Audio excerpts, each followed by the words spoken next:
ای مرد شریف، اگر دلت آگاه است، عمر من و تو در این جهان کوتاه است.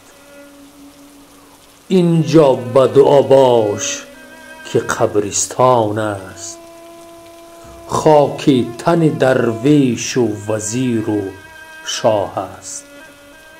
ای رهگذر از ما شنو این عرض و صدا، ما شاه و وزیریم و حقیریم و گدا. ما را تو اگر بپرسی از بهر خدا، محتاج دعایم و دعایم و دعا. عزیزان دل، عمر ما خیلی کوتاه است، به قدرش رسید.